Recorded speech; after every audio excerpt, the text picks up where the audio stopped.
In this video, I just want to look at users and how we can edit user profiles, how we can create new users, and some of the functionalities that are available to users. Now, if you look in the top right hand corner, you will see howdy DHWPVS. And this is just a name that I've assigned to the user, that level that I am logged in as, which is an admin user, and I can go in and edit my profile. And in this area, I'll be able to do things like disable the visual editor when writing. I can change the color scheme. Right now it's using default, but I could go ahead and select something like coffee, and you will see that the color scheme has changed. Let me put it back to the default.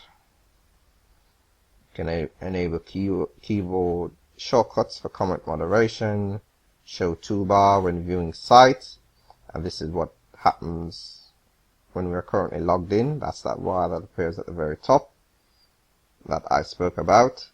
And in this area you can just add some additional information, and this information will affect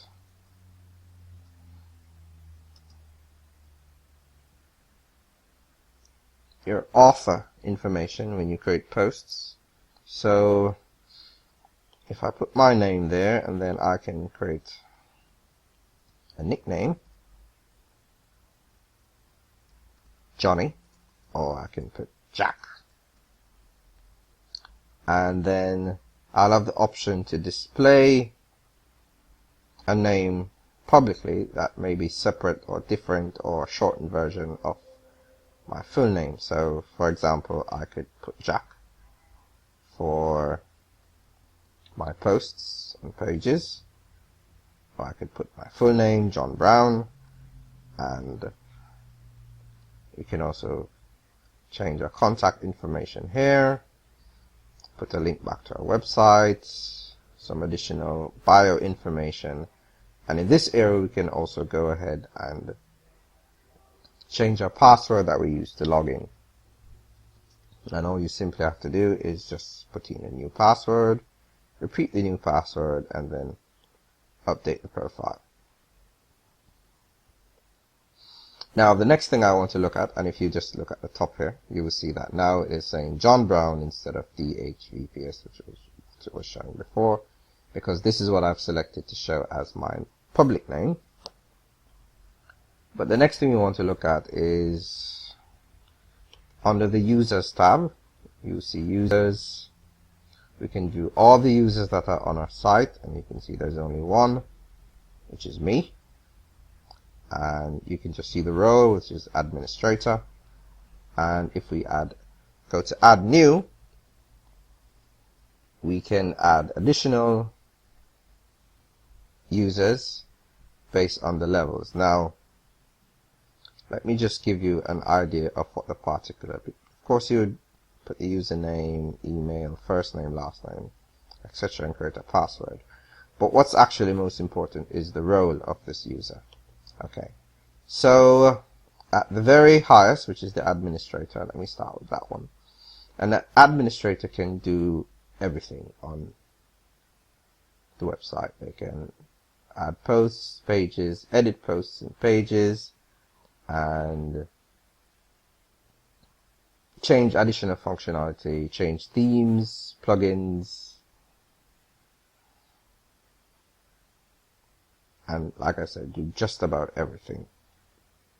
An editor would not have access to change plugins and themes and other such functionality, but they would be able to add content such as posts and pages and edit the content of other users. Okay? An author would be able to add content such as posts, but would only be able to edit that content that they have created. So they wouldn't be able to edit other other authors' content. An editor could do that, but not an author.